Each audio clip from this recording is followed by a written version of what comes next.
Assalomu alaykum aziz o'quvchilar. Bugun sizlar bilan Writing New Format haqida gaplashamiz. Inshaalloh foydali bo'ladi.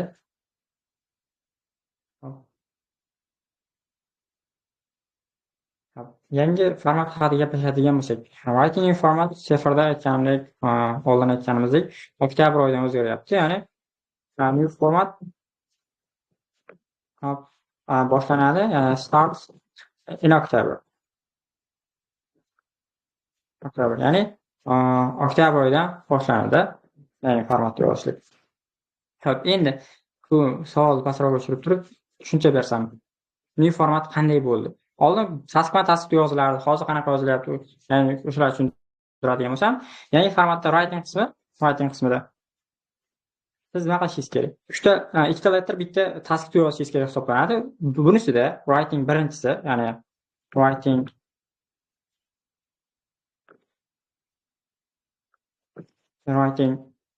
bir-birida, ya'ni part bir-birida, to'g'riroq. Bir-birida siz informal xat yozasiz. Informal degani endi do'stingizga, shunaqa insonlarga nisbatan yozasiz. Taniydigan insoningizga informal bo'ladi va around 50 ta words bo'lishi kerak. Ya'ni so'zi 50 tadan oshmasligi kerak yoki 50 tadan kam bo'lmaganligi yaxshi. Ya'ni 50 ta atrofida bitta ikkita oshib, bitta ikkita kamaysa bo'laveradi. Xo'p, endi va uning darajasi deydigan bo'lsangiz, B1 darajada bo'ladi. Ya'ni writing part bir-birida informal yozasiz ekan, 50 ta so'z yozishingiz kerak ekan, words 50 ta so'z va darajasi B1 ekan. Bu birinchi qism sizga yoziladigan narsangiz. Ikkinchisi writing part 2 qismiga o'tadigan bo'lsak, 1 va 2 to'g'rirog'i. Ya'ni 1 va 1 2 qismi yozasiz, ikkita letter yozasiz. Bunisida nima qilasiz? Bunisida siz formal letter yozishingiz kerak hisoblanadi. Formula yozishingiz kerak. Bunda so'zlari esa sizda bo'lishligi mumkin 120 tadan 150 tagacha. Ya'ni words bo'lishi mumkin. Ya'ni 120 ta bilan 150 ta orasida bo'lganligi yaxshi hisoblanadi. Bekorga chegara qo'yib qo'ymaganda, shuning uchun chegarada yozgan yaxshi. Va bunisi darajasi endi B2 bo'ladi. Ya'ni B2 darajada bo'ladi bu 1-2 qismida. Xo'p, ko'ryapmiz, ikkita letter yozamiz ekan. Bunda writing part 1 va 1-2da 1-birida informal letter va 50 ta so'z bo'lar ekan, darajasi B1 ekan. Xo'p, writing 1-2da keladigan bo'lsak, formula yozamiz ekan. Ya'ni siz qandaydir tanimaydigan kompaniyaga o'shanaqa yozasiz ekan va so'zlar soni 120 tadan 150 tagacha bo'lishligi kerak ekan. Darajasi esa B2 ekan. Xo'p, endi writingning 3-qismi va oxirgi qismiga keladigan bo'lsak, bunda writing part 2. Ya'ni tasdiq 2da, bu tasdiq forum post yozasiz. Forum post bir narsani muhokama qiladi. Masalan, xo'p, yoshlarimiz internetdan foydalansin desa, siz o'shani yoritib berishingiz kerak-da. U yoq tomonni, bu tomonni yoritib berib turib, qandaydir discussion bo'lishi kerak o'sha yerda. Buni haqida ma'lumot beradigan bo'lsam, bu doim bular formal shaklda yoziladi, tasdiqlar. Va nechta so'z bo'lishi kerak desa, 180 tadan 220 tagacha so'z bo'lishi kerak hisoblanadi bunda. Endi darajasi esa o'z nomi bilan, ya'ni 3-chi B1, B2 va C1 bo'lyapti. C1 bo'lyapti buning darajasi. Ya'ni hozir yangi formatimiz mana shulardan iborat ekan. Hozir bittadan sample yozib ko'ramiz. O'sha ko'rganimizga qarab turib, keyin o'zlaring harakat qilib ko'rishlaring mumkin ekan. Xo'p, bu mavzusiga keladigan bo'lsak endi.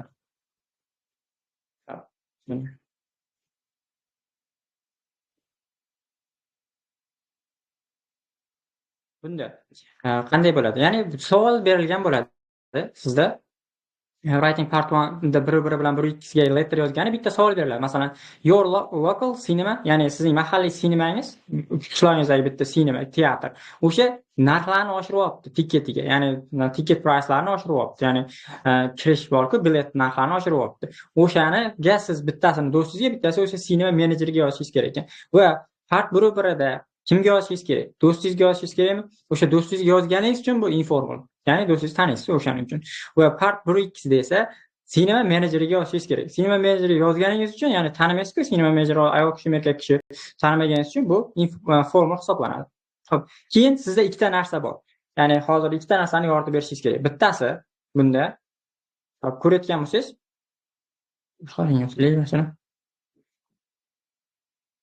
ko'rayotgan bo'lsak, expressing your reaction, ya'ni o'zingizni reaksiyangizni ko'rsatib bering deyapti. Ya'ni o'sha ticket price oshdi hozir, sinemadagi ticket price oshdi.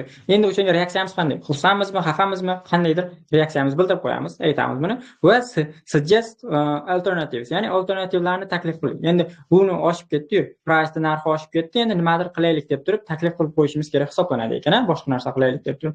Bu ikkita savol. Ikkalasiga javob berasiz. Kirish qilib, hozir buni yozamiz. Keyin bunisida ham xuddi shu narsa takrorlanyapti, ko'rayotgan bo'lsangiz. Sharing your feedback, ya'ni feedbacklaringizni share qiling. Ya'ni o'sha unaqa masalan price ni oshirib yubordi, unaqa ticket narxini oshirib yubordi, o'shanga feedback bering deyapmiz endi. Oshirib bekor oshirdilar endi mana shu narsani. Shu studentlar bor yoki qandaydir oilalar bor, ular bunga afford qila olmasligi mumkin, kirishlikka sinmangizga, odamingiz kamayib ketadi deb turib feedback berasiz. Keyingisi esa proposing student discount, ya'ni studentlarga diskountlarni anaqa qiling, propose qiling, ya'ni taklif qiling deyapmiz. Ya'ni qandaydir diskount beringlar, shunda odam ko'payadi deb turib, yana taklif bilan berib qo'yishimiz kerak ekan. Bunisi ham yaxshi. Hozir sarboshlaylik. Xo'p, hozir unda.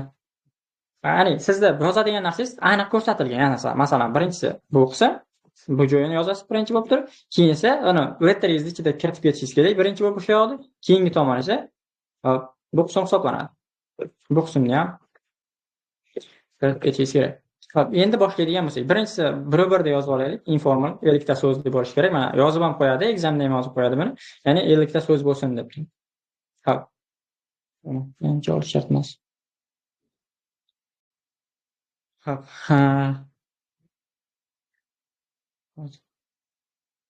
Masalan, boshlash, ya'ni closing greeting, ya'ni salomlashish qismiga keladigan bo'lsak, qanaqa salomlashishimiz kerak hisoblanadi biz mana shu qismda. Ya'ni do'stingizga yozyapsiz, do'stingizga yozgandan keyin hi yokida masalan biz hey deb boshlasak, masalan hey Kafka, masalan Kafka degan do'stimiz bor. Hey Kafka, ya'ni yaxshimisan Kafka, salom Kafka degandek qilib turib, endi virgul qo'shib qo'yishimiz kerak. Ya'ni bu salomlashdan keyin virgul qo'yasiz va bu yoqqa tushasiz. Bu yoqqa tushganingizdan keyin mana shu yerdan yozib ketaverasiz. Kirish gap qilasiz. Ya'ni qandaydir kirish gap bo'lishi kerak bu. Masalan, nima desa bo'ladi? I hope, ya'ni umid qilaman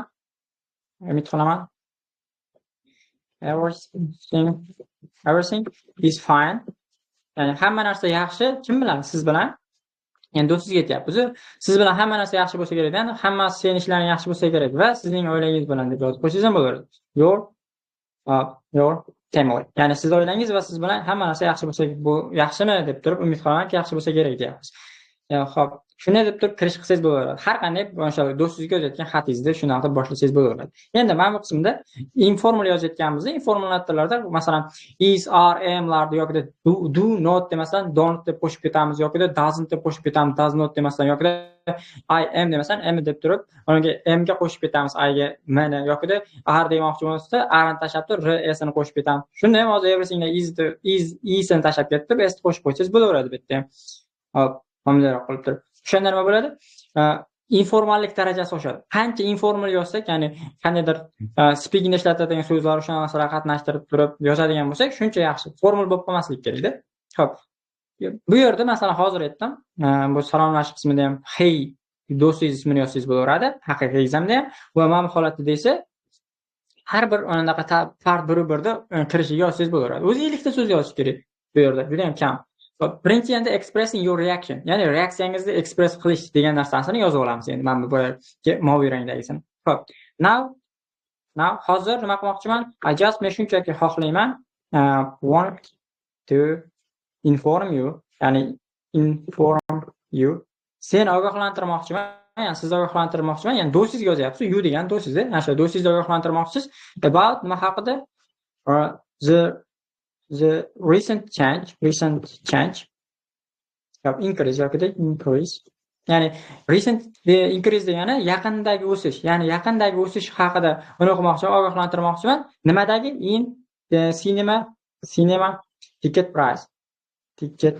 Ya'ni sinemaning ticket price'dagi yaqinda bo'lgan o'sishlik haqida seni ogohlantirib bermoqchiman deb turib aytyapmiz ekan hozir do'stimizga.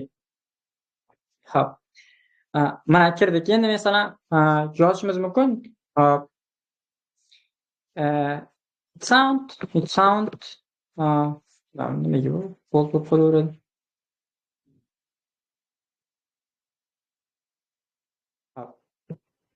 it feels dedi masalan. It feels ya'ni u tuyulyapti, o'sha narxi o'sganligi tuyulyapti. It feels too expensive. Expensive ya'ni nima? Qimmat bo'lib tuyulyapti. Expensive juda ham qimmat bo'lib tuyulyapti. Hozir these days shu kunda this masalan especially for students especially for students bunga o'xshagan masalan like us deb qo'ysangiz ham bo'ladi. Asda chunki do'stingiz bilan gaplashyapsiz. Bizga o'xshagan mana qarang, it feels shunaqa tuyulyapti, juda ham qimmat tuyulyapti. In these days shu kunlarda nima? Especially for students like us, ya'ni ayniqsa studentlarga, qaysiki bizga o'xshagan, kimki bizga o'xshagan studentlarga bu juda ham anaqa mayda qimmat tuyulyapti deb reaksiyamizni aytyapmiz-da. Mana bu tomondagi mobiydagi narsani aytib beryapmiz hozir. Keyin yozadigan bo'lsak yana yana yozib qo'yishingiz mumkin. Well, and so I am really upset. Ya'ni juda ham xafaman. Upset with their decision. Their decision degani o'sha ticket price'ini oshiraylik degan decision bo'ladi, qaror. O'sha bilan juda ham xafaman deb qo'yib turib, o'zingiz reaksiyangizni bildirib qo'yapsiz-da. Upset with their decision. Bo'ldi. Biz ko'rsatib berdik. Expressing your reaction, ya'ni reaksiyamizni ko'rsatib berdik. O'zi so'zi ko'payib ketmayaptimi? 46 bo'libdi. Menimcha bu yer shart emas. Juda ko'payib ketar ekan unda. Chunki hozir ikkinchi qismini ham yozishimiz kerak-da biz. Mana bu qismini. Suggest alternative deganda. Nuqta qo'yamiz. Instead, ya'ni buni o'rniga instead mana shu yerga borishni o'rniga, ya'ni o'shaning o'rniga nima qilaylik? We may have to find a new location or watch sinemaga nima bo'ladi? Kino film tomosha qilgan bo'ldi.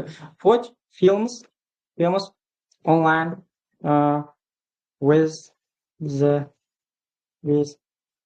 the help of modern technologies.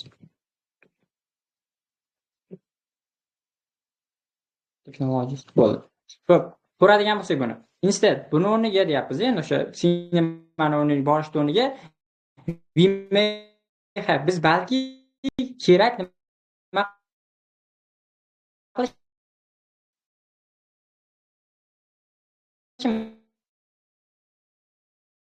yangi lokatsiya topishimiz kerak, ya'ni yangi joy topishimiz kerak. Ya'ni bu oshyordi price, ticket price. Nima topishimiz kerak yoki watch qilishimiz kerak filmlarni online, internet tarmoqlari orqali tomosha qilishimiz kerak. Nimaning yordamida? With the help of modern technologies, ya'ni anaqa zamonaviy texnologiyalar yordamida online shu filmlarni tomosha qilishimiz kerak deb turib aytyapmiz. Ha. Ko'rgan bo'lsak, mana shu qism bo'ldi. Mana shu joy bilan sizda nima bo'lyapti? 56 ta so'z bo'lyapti. Endi masalan, biroz qo'shsangiz bo'ladi. Lots of love deb turib, ya'ni love. Bu closing sentence, ya'ni tugatish qismi. Tugatish qismida lots of love deb turib, hop. Yana nima deyishingiz mumkin? Hop. Buni pastga tushiraylik. Yo'q, page qo'yaylik. Yo, ismingizni yozib qo'yishingiz mumkin masalan. Savo. Bo'ldi. Biz so'zimiz esa adashmasam ozgina oshib ketdi. 60 ta bo'libdi. 60 ta. Bu yozmay qo'ying. Yana examda ham yozib chiqmanglar. 60 ta so'z bo'libdi, 70 ta so'z bo'libdi deb. Xo'p, ya'ni mana shunaqa yozishingiz kerak hisoblanadi ekan-a. Special students buni ham qo'shish kerak. Ticket price'dagi o'sish va inform qilmoqchiman sizni, ogohlantirmoqchiman buni haqida. Ya'ni yaqindagi ticketning narxi oshganligi haqida. Bu yerda ko'rib turibsiz, informal shaklda yozyapmiz va ko'rayotgan bo'lsangiz, mana bu qismi, manetgacha bo'lgan qismida biz manetgacha bo'lgan qismida tepadagi nimaga yozyapmiz? Buni moviy rangdagi narsani ko'rsatib beryapmiz. Ya'ni bizni reaksiyamizni ifodalab beryapmiz. Juda ham qimmat bo'lib ketibdi-yu, studentlarga juda ham yomon bo'libdi deb turib reaksiyamiz. Ikkinchi tomonda biz solution, ya'ni bitta yechim taklif qilyapmiz. Bunda bitta yangi lokatsiya topaylik yo o'sha kinolarni yoki zamonaviy texnologiyalar, qaysi texnologiyalar? Kompyuterlar yoki telefonlar, ijtimoiy tarmoqlar orqali o'shalar yordam bilan uni kinolar ko'rib qo'yaylik deb turib taklif beryapsiz. Mana sariqda bergan qism. bir xil qilib qo'ydim. Mana bu esa o'sha kirish joylari. Mana bu joyni berib qo'ydim. I hope everything fine with you and your family degan joyni xohlaganingizni ishlataverasiz dedim. Xo'p. Endi bo'ldi. Mana shu joy tugasa, Zvanonda ikkinchi qismini yozib ko'ramiz. Bunda endi ozgina bunda endi formula yoziladi. Hozir formula yozgan bo'lsak, bunda formula shaklda va hop so'zi ham 120 dan 150 tagacha.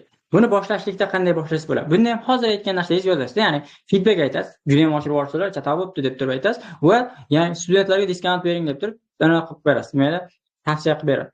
Endi bitta e'tibor beradigan joyingiz bor sizda. E'tibor beradigan joyingiz mana shu joy hisoblanadi. Ya'ni sinema menejerga yozing deyapti. Sinema menejerni hozir taniyapmizmi? Yo'q, tanimaymiz. Yoki ayol kishi olishini bilamizmi xatimizni? Yo'q. Erkak kishi oladimi? Yo'q, bilmaymiz. Shuning uchun nima deymiz? Dear sir or madam. Ya'ni tanimaganimiz uchun biz ularni kim olishligini dear sir or madam deb boshlasak bo'laverar ekan. Virgul qo'yasiz. Virgul. Endi bu yoqdan bunga ham kirishga qo'yishingiz kerak. The reason why I am addressing you. Ya'ni sizga murojaat qilayotganimning sababi izzat shundaki, nima qilmoqchiman? I want to express my internal feedback. Men ichki feedbacklarimni aniq bermoqchiman. Ya'ni express ifodalab bermoqchiman. Nima bo'yicha? Regarding ticket price, ya'ni ticketning narxi bo'yicha deb turib ko'rsatib beryapmiz ekan. Xo'p. And where I would like to suggest several ways. Ways, ya'ni bir nechta yo'llarni taklif qilmoqchiman. Nima qilgani? In order to yoki so as to ishlasangiz bo'ladi, bularda ham juda ham ajoyib narsalar maqsadda degani. So as to make customers happy. Ya'ni customerlarni happy, baxtli, ya'ni xursand qilishlik uchun bir nechta yo'llarni taklif qilmoqchiman deyapti. Xo'p, bu yerda buni ham hozir mana shu bunday qilib turib boltdan olib tashlasam, keyin boltni oladigan joylarni olib qo'yaman. Xo'p, bu joyni olamiz, ya'ni dirsiyorimiz qalamlashish va manatgacha bo'lgan qismini hamma yozaverasiz bunda. Ya'ni hamma letterlarga. Ya'ni sizga yozayotganim sabab shundaki, men xohlayman mening internal, ya'ni ichki feedbacklarimni berishlikda nima haqida? Regarding degani bo'yicha degani. Bir nima bo'yicha? Nima bo'yicha? Ticket price bo'yicha ichki feedbacklarni berishni xohlayman va xohlayman. Bu yerda virgul berib turib, enter berib subject ishlatayotganmiz. Bizda compound sentence B2 lik gap qilib beradi-da. Va would like dan keyin to verb ni ishlatamiz va to suggest deyapmiz.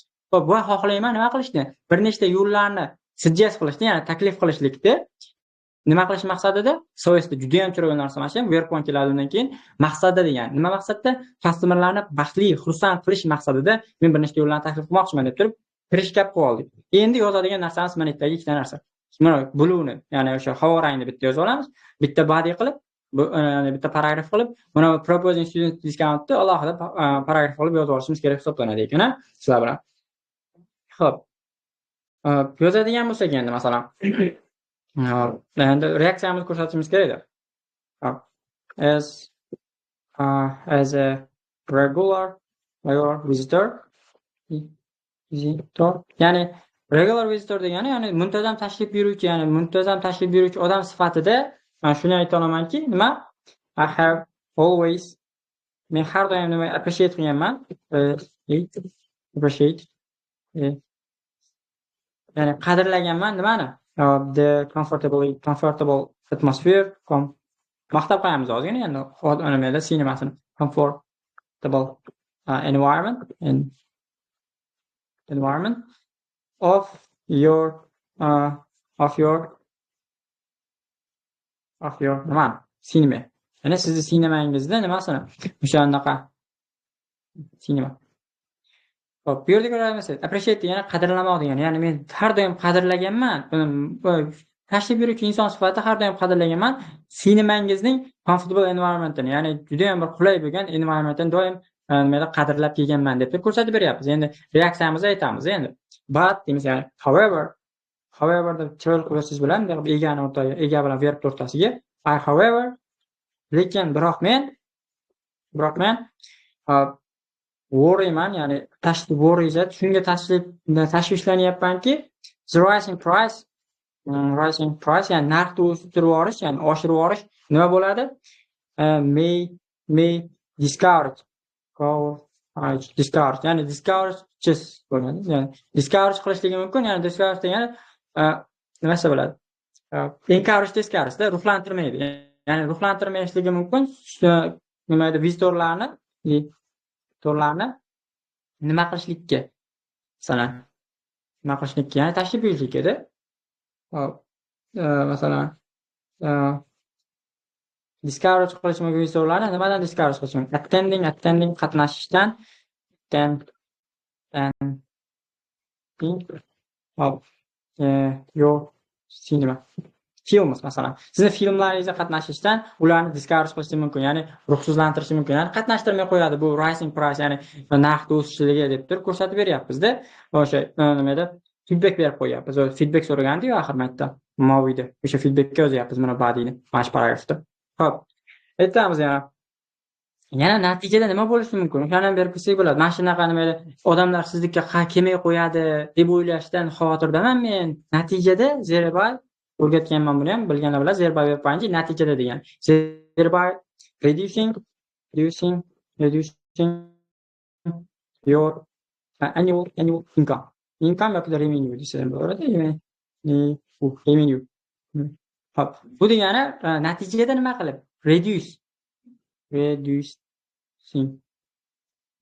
degani qisqartirmoq degan. Natijada qisqartirib, ya'ni kamaytirib sizning annual yillik revenueingiz, ya'ni daromad. Revenue degani income degani. Ya'ni daromadingizni natijada nima qilib yoradi? Kamaytirib yoradi deb turib ko'rsatib beryapmiz ekan-a. Xo'p. Keyin ikkinchi bad bo'ldi. Mana shu feedback berib qo'ydik, yetadi mana shu narsa bizga. Manotdagi sharing feedback, ya'ni o'sha narxni oshirganiga feedback berib qo'ydik.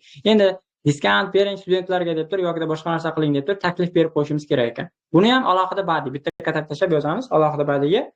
Endi yozadigan bo'lsak, masalan, last but not least, hammasi yozsangiz bo'ladi buni deganman. Last but not least, ya'ni shu gapni boshlanishda yozishingiz mumkin. Oxiriga tugatyapman, lekin oxiri emas, ya'ni yozaman degan narsada bu. Ya'ni hozir yozamiz shuning uchun. Hop, I would like to suggest, ya'ni shuni taklif qilmoqchimanki, ya'ni taklif qilishni xohlaymanki, suggest I would like to suggest nimani? Introducing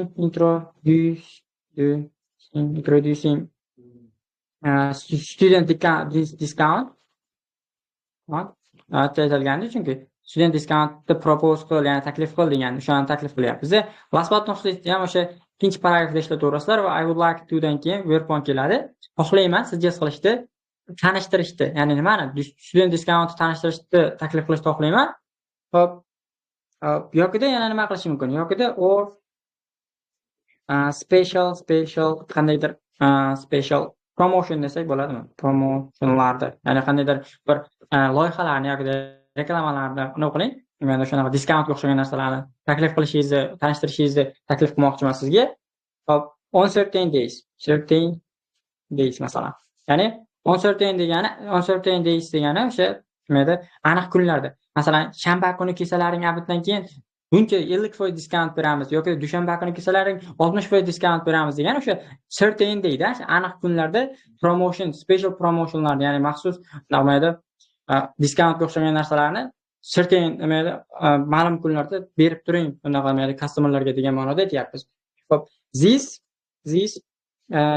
this deganim buni biladi men o'quvchilarim offline nimaydi offline o'qiyotganlar yotoqxonada butun bir gapga tepadagi mana bu gapga refer qiladi. Ya'ni mana shunaqa diskount berishlar, ma'lum kunlarda narxni pasaytirib berishlar, this can mana shu narsalar hammasi lead to very good consequences on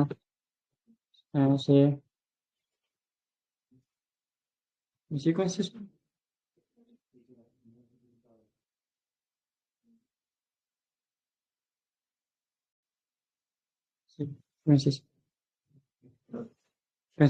ya'ni juda ham yaxshi natijalarga nima qiladi? Lead to degani yetaklaydi degani. Ya'ni yetaklay oladi mana shu narsa. Ya'ni mana shu diskount bersangiz, special kunlarda bunday promotion beradigan bo'lsangiz, mana shu narsalar juda ham yaxshi natijalarga yetaklab boradi.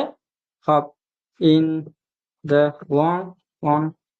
Ya'ni in the long run degani kelajakda borku, in the future deydi. O'shani sinonim hisoblanadi. Ya'ni kelajakda juda ham bir yaxshi natijalarga yetaklab boradi deb turib, buni qilyapmiz ekan. Shunda ko'rsatib beryapmiz ekan. Bo'ldi. Mana shu gapimiz endi suggestion qilishimiz bo'ldi mana bu tomoni. Men aytib sarada berdim-ku, proposing student discount dedi. Biz haqiqatan discount beringlar va o'sha narsa kelajakda yaxshi natijalarga olib boradi dedik. Endi oxirida closing sentence har bitta xohlagangizga yozsangiz bo'laveradi buni ham. Men xohlagan letteringizga formal shakldagisiga I would appreciate your prompt response from attention. Ya'ni sizning bu degani men qadrlayman sizning bunaqa tezkor e'tiboringizni nimaga to my feedback, ya'ni feedback berdik-ku, feedbackimga va yana nimamga suggestion ham berdik-ku. Suggestionlarimga bunaqa mayda e'tiboringizni qadrlayman va yana nima qilaman? And I look forward to ni bilsalaring kerak, ya'ni kutmoq degani. Bundan keyin verb ing keladi. Agar fe'l ishlasalar, agar noun ishlasalaring, shunchaki nounni o'zi kelib ketaveradi. Va men kutaman, look forward to your timely and shart emas, timely response deb qo'yadi. Response. Hop, bu yerda men buni o'chirib tashlayman. Yo, response o'chirib tashlayman. Hop, ko'rayotgan masalan, timely degan so'z turibdi. Timely degani o'z vaqtida degani. Ma'nosi oxirida gap tugatishda ishlatsalar bo'ladi hammasi o'sha formula 1-2 da. Ya'ni men qadrlayman sizning juda ham bir e'tiboringizni, tezkor e'tiboringizni mening feedbackimga va suggestionlarimga va nima qilaman? Sizning o'z vaqtdagi javobingizni kutaman deb turib, bu yoqdan yozib qo'yishingiz mumkin. Nima deb? Best regards, ya'ni tugatish gapda bu. Best regards, virgul, keyin bu yoqqa yana biror narsa, masalan, ism yozib qo'yishingiz mumkin. Farq yo'q. Xo'p, buni so'zni ishla bo'ldi endi. Ko'radigan bo'lsak 120 ta so'z bo'libdi. Yana qo'yayotganimda yozmay qo'yaylik. Tepada ham yozmadim shekilli. Yozmadim. 120 ta so'z bo'libdi. Ya'ni qisqa qilib 120 tadan 150 tagacha so'z yozishingiz kerak va biz 120 ta so'z yozib qo'yamiz. Xo'p. 1-2 mana shunaqa yoziladi formal shaklda, 1 bo'lsa informal shaklda 50 ta so'z qo'ysa 120 tadan 150 tagacha so'z bo'ladi. Writing part 2 forumlar desa, kerak bo'lsa darslarimizda ko'rib chiqamiz. Umid qilamanki foydali bo'ldi degan umiddaman.